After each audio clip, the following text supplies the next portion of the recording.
Hi Earth Angels! Kamusta? Welcome back to Pinay Angel Tarot. So this reading is a love message for no specific sign. This is for anyone na makaka-resonate kahit ano man ang zodiac sign mo. General love reading, so i-take nyo lang yung nag-resonate. Hayaan nyo na hindi nag-resonate kasi baka para yun sa iba. Tingnan natin kung anong energies ang connected sa'yo at sa person na nasa isip mo at nasa puso mo. Wow, may ganon. Ready ko lang yung cards nyo, guys. So, kumusta na kayo? Comment present para alam kung nanonood kayo. Tingnan natin ang recent, past, current, and near future na energies mo at ng person na connected sa'yo. Okay.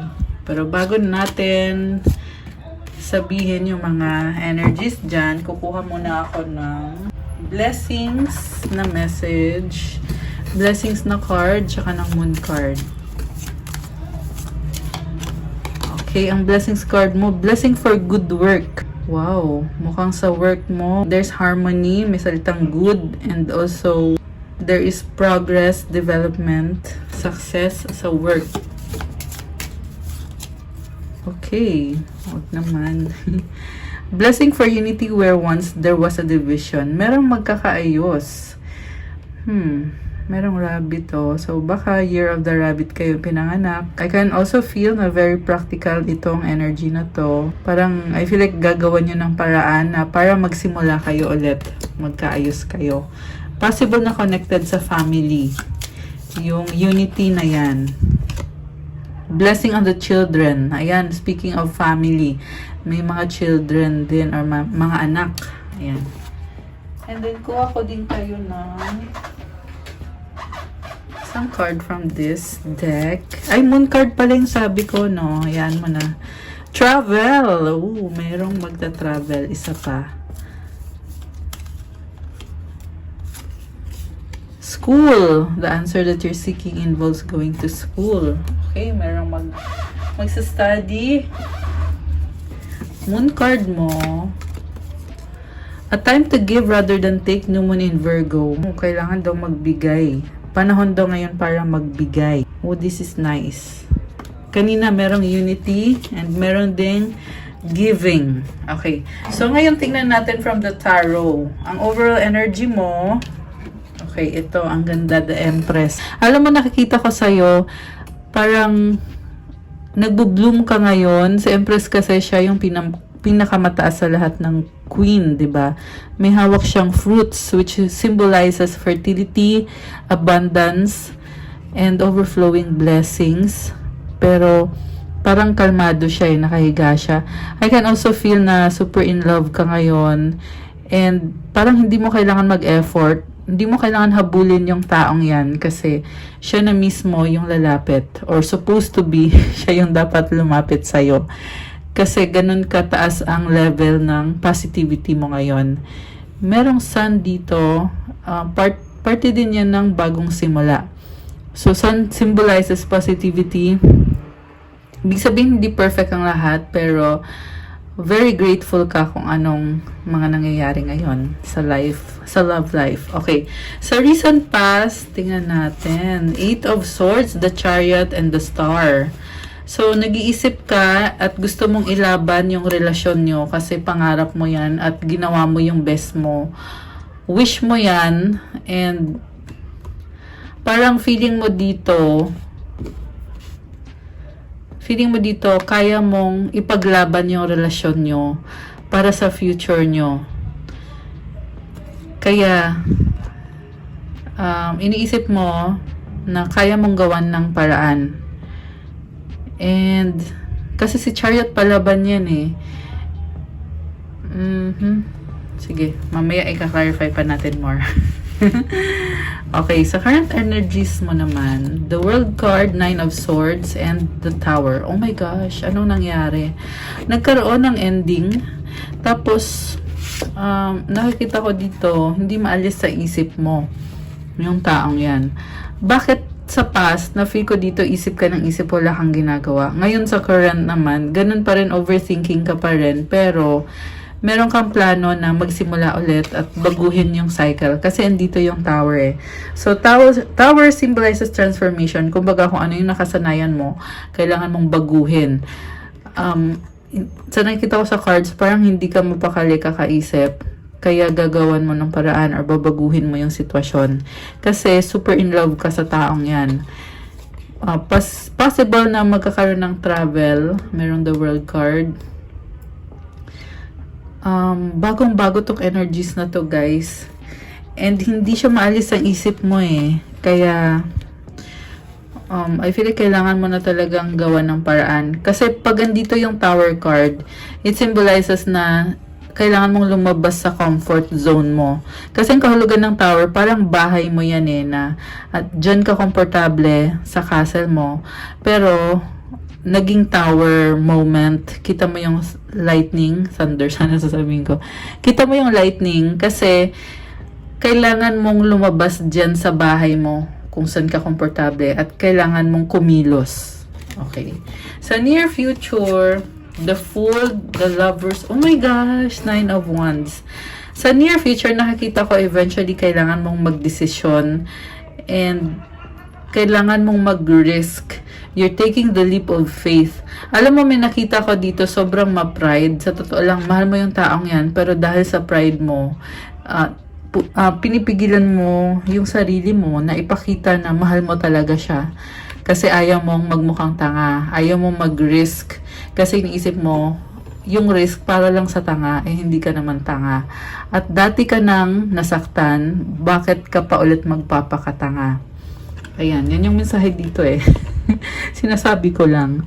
Pero sa totoo lang, mahal na mahal mo ang taong yan. Andito yung Lover's card. So, alam nyo guys, ang nakita ko dito, parang torn ka na hindi ka mapag-desisyon kung magsa-start ka ba ulit or ibablock mo pa rin yung taong yan. Ayan, may nakita ko naka-block kasi kita mo merong nakaharang na wands. Yan yung parang fence. Tapos hawak niya yung isang wand, di ba? So, ito yung dalawang choices mo. Magsisimula ka ulit, which is ito yung the Fool, number 0 na card. Or, naka-block pa rin. Ibig sabihin, hindi ka pa rin gumagalaw. Ilalaban mo pa rin kung ano sa tingin mo yung tama. Uunahin mo pa rin yung sarili mo. Alam mo, nakikita ko dito, parang walang movement kapag hindi ka makapag-desisyon. Kaya lumabas tong energies na to. Ibig sabihin, sinasabi sa'yo, ano ba, mag-desisyon ka na. Okay? Ganun yung sinasabi dito. Ito kasi si Empress, kita mo nakahiga lang siya, diba? Ang ganda-ganda niya, naka-lipstick and all. Kaya siya nakahiga ng ganyan kasi alam niya sa sarili niya, hindi niya kailangan maghabol, hindi niya kailangan magpakahirap para sa love na mismo yung kusa lalapit. Pero ang problem kasi sa pag-iisip ng ganyan, minsan hanggang sa isip lang, hanggang sa energies lang. Pero sa actual, sa totoong buhay, wala. Ganun yon, okay? Tsaka kampante masyado si Empress kasi feeling niya or alam niya na andyan lang naman yung love, ba't ko pa kailangan habulin? 'Di ba? So, ibig sabihin, gandang-ganda ka ngayon sa sarili mo. Which is, hindi ko naman sinasabing hindi totoo.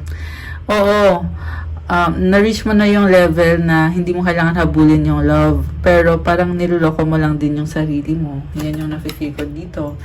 Okay, pero i-clarify natin guys. Kung tama ba ang sinasabi ko, pero most likely hindi naman ako nagkakamali sa pagbasa ng mga tarot cards ko.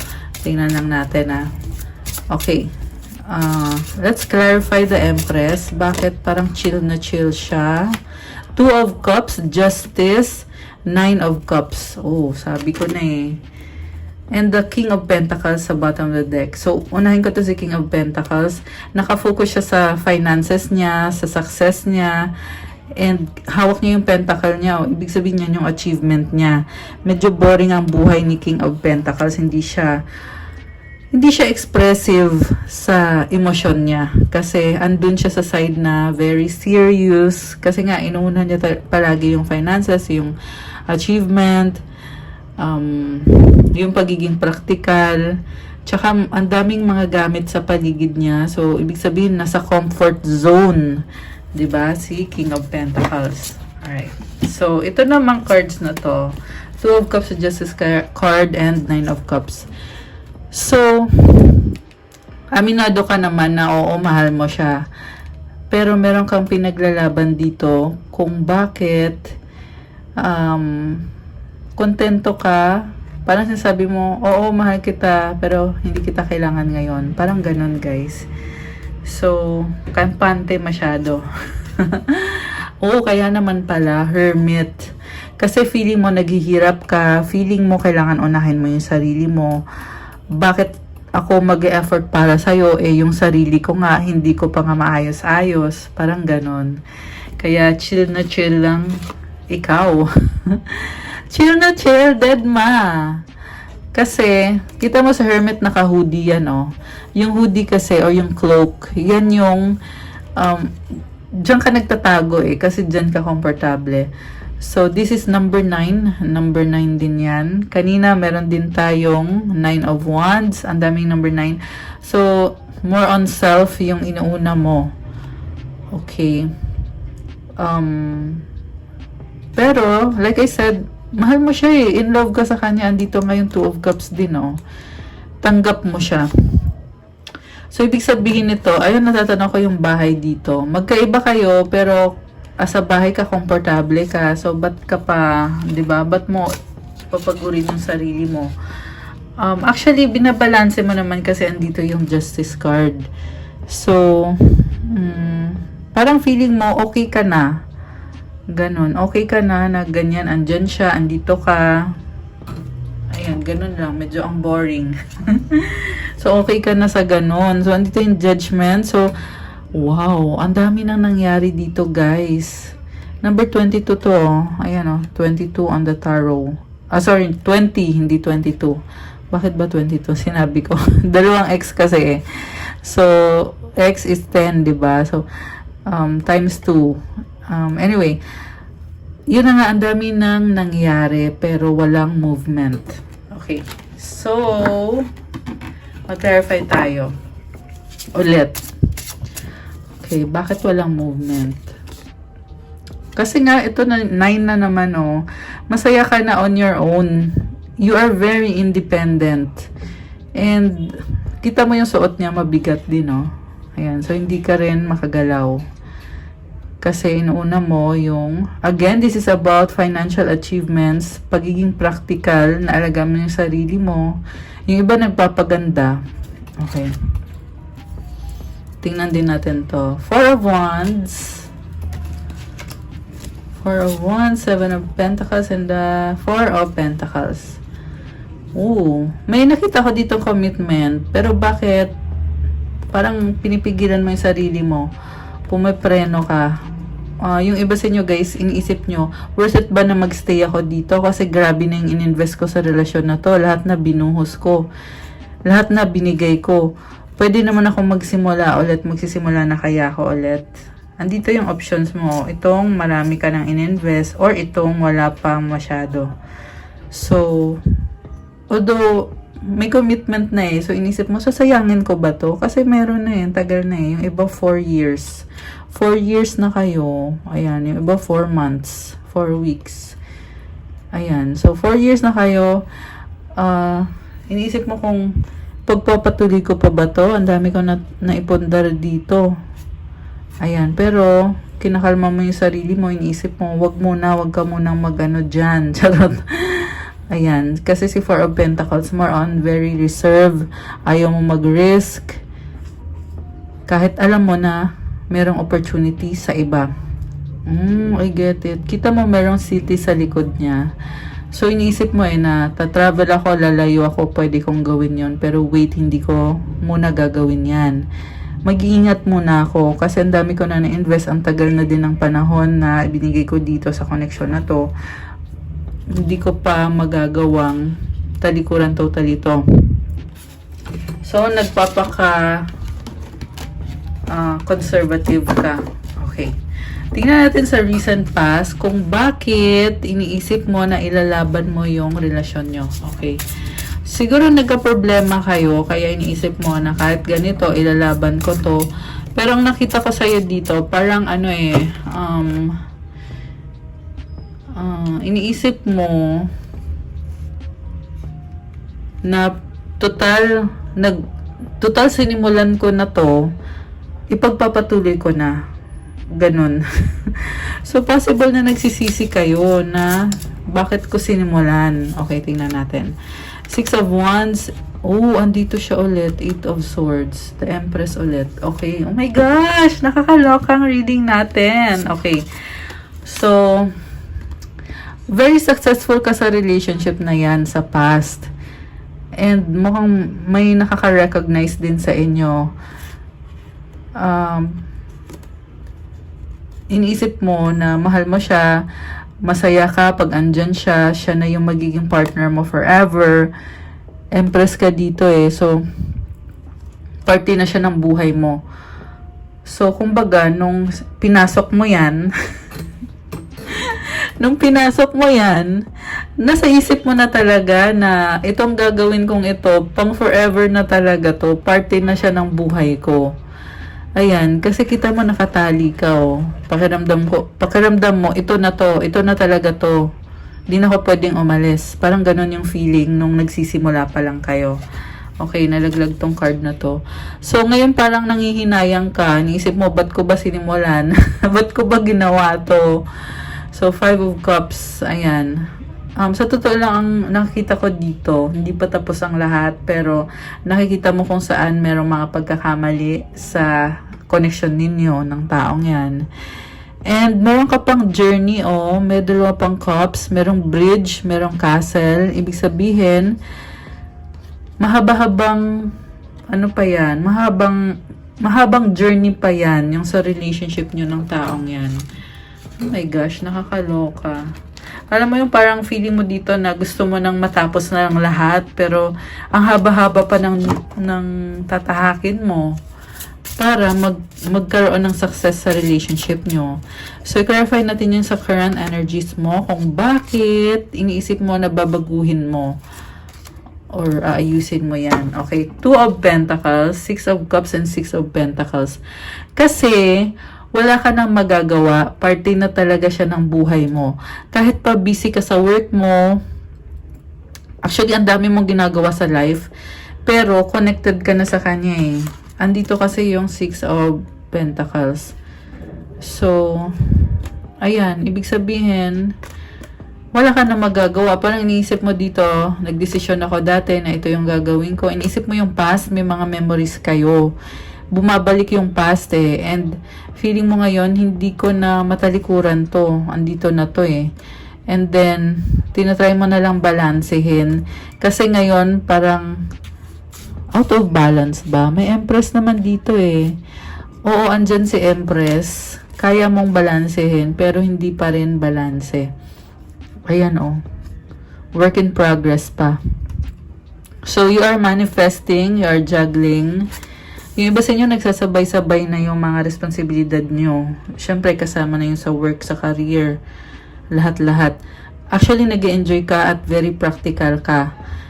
And nakita ko din, ang daming mga past memories na bumabalik for some reason. Ayan, 6 of Cups. Yung iba guys, meron kayong binibigyan ng pera, baka breadwinner kayo. Ayan, provider kayo. Okay, so clarify natin yung Tower. Bakit andito yung Tower? Tsaka bakit ka nag-overthink?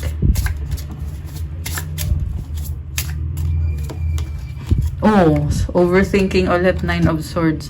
Alam mo, hanging talaga kayo. Hanggang kailan kayo ganyan?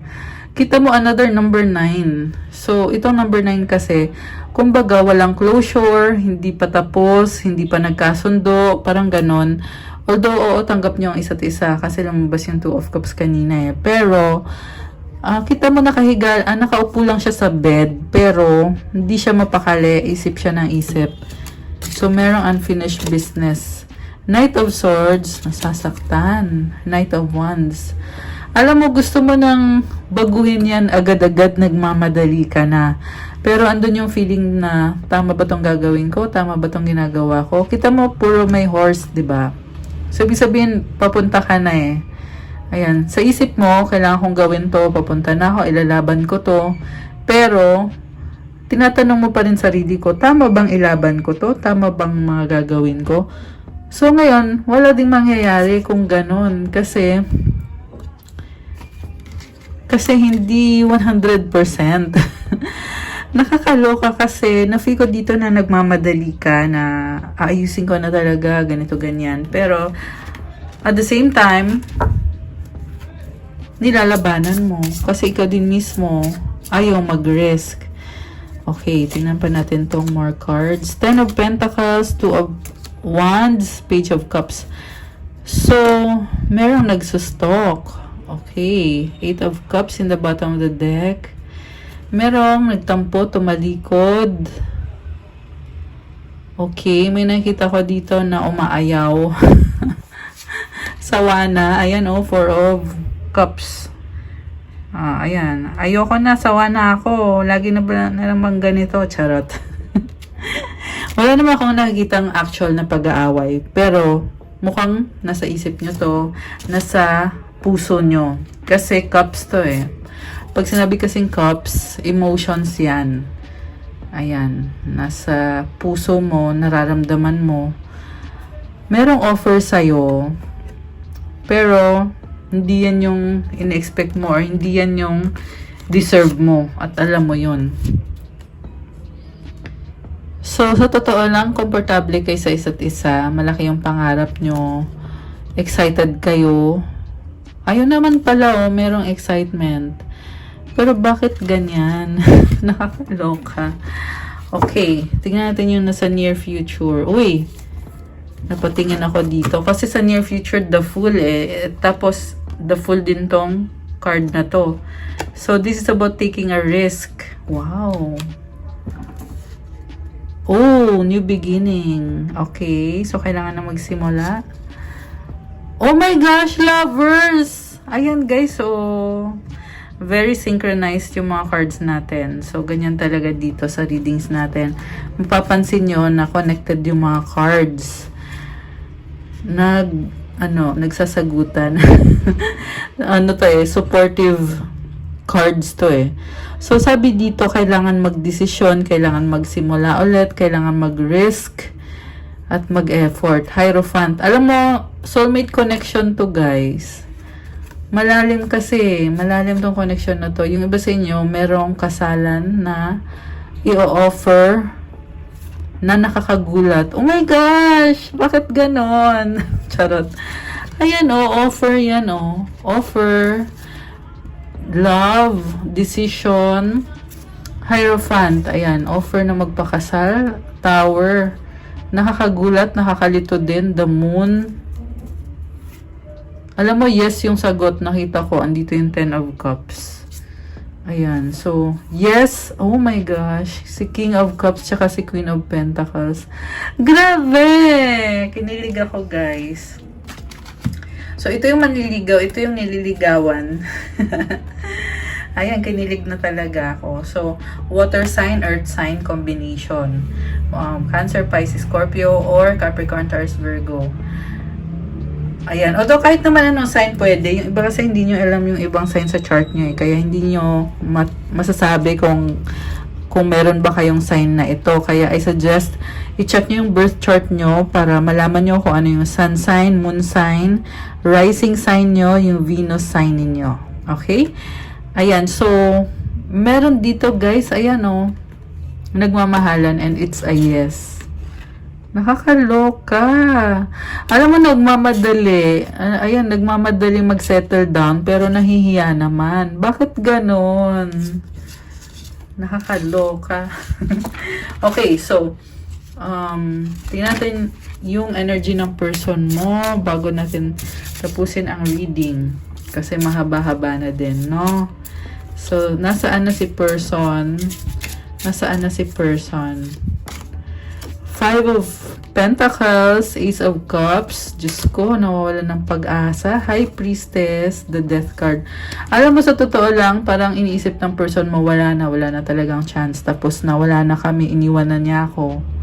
Ganon yung iniisip niya. Temperance, parang pinapasa Diyos na lang niya. Parang sinasabi na lang niya na si God nang bahala. And busy din siya sa work niya eh. Ayan o, 8 of Pentacles. Pero parang feeling niya hindi siya balanse kapag wala ka. Parang ang lungkot ng feeling. Nalungkot naman ako dito. Kasi tingnan mo, nakatalikod siya oh. Tapos nakahawak siya dito. Parang iniisip niya na ang liit-liit niya. Parang iniisip niya, ayan, naluha ako guys.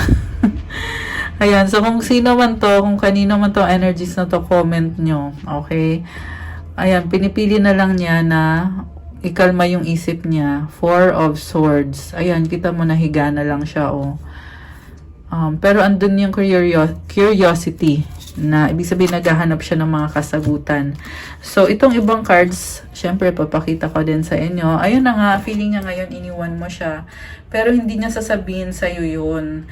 Emotional siya, oh. Ayan, oh. Feeling niya, iniwan mo siya, emotional siya. Yung iba, lumuluha, guys. Lumuluha. And, tahimik High Priestess, hindi niya sasabihin sa'yo yan. Kumbaga, sosolohin niya na feeling niya inabandon mo siya or wala ng chance.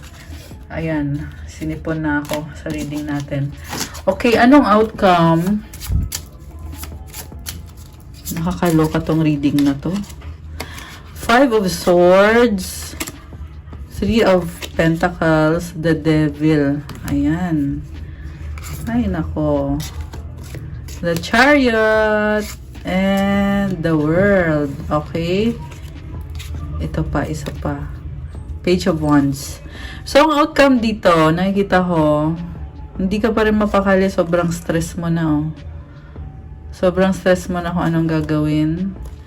Pero may nakita ko dito na merong ilalaban, na merong kang tatalikuran para ayusin kung anong meron kayo. So, again, decision nyo yan kung ano ba ang pupuntahan ng connection na ito.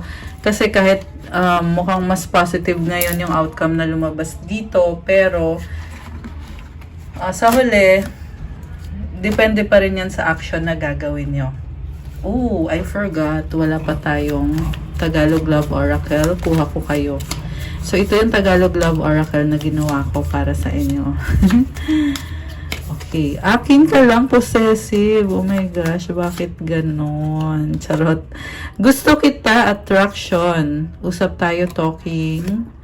Friend zone, BFF. Okay, isa pa. Nagmamahalan together. Nahihiya, shy. Pabago-bago, doubt, self-love. Ayan yung mga cards natin. Nag-iisip, ayan, sa bottom of the deck. Anong advice para sa ating viewer? Advice para kay viewer. Forgiveness, healing comes from acceptance. Help me, dear Lord, to fully accept what is, knowing that this alone will open me to the new. Oh my gosh, very heartwarming, very deep. Whew. Okay, so sabi dito guys, kapag daw natanggap mo yung mga bagay-bagay, saka magkakaroon ng healing. So mukhang meron din kailangan magpatawad dito. This is a prayer na humihingi kay God, kay Jesus, na para matanggap mo kung ano ba yung mga nangyayari. At kasi pag natanggap mo, yan yung magbubukas sa'yo sa bagong possibilities. Ayan, kasi merong pagbabago na kailangan mangyari dito. Okay, so forgive muna, heal, accept, and forgive. Pag nangyari na yan, saka ka magiging open or magbubukas ka sa pagbabago. Ayan. Okay guys, ayan, thank you so much. Nagustuhan niyo ba ang reading natin? Ako sobrang nagustuhan ko. Very, very, very nice. Okay? So, thank you so much sa panonood. I-like nyo yung video. Kung kailangan nyo ng private reading or kailangan nyo ng gabay, pwede kayo mag-message sa akin sa Facebook page ko, Pinay Angel Tarot. May bayad po kapag private reading kasi ikaw mismo yung i-reading ko yung specific na situation mo. And pwede nyo rin naka-chat sa Viber or sa WhatsApp para mas mabilis. Nasa description box yung number ko. Siyempre, promote ko yung mga crystals na ino-offer ko sa inyo na makakatulong sa inyo sa kahit anong aspeto ng life nyo. Sa love life nyo man, sa career, sa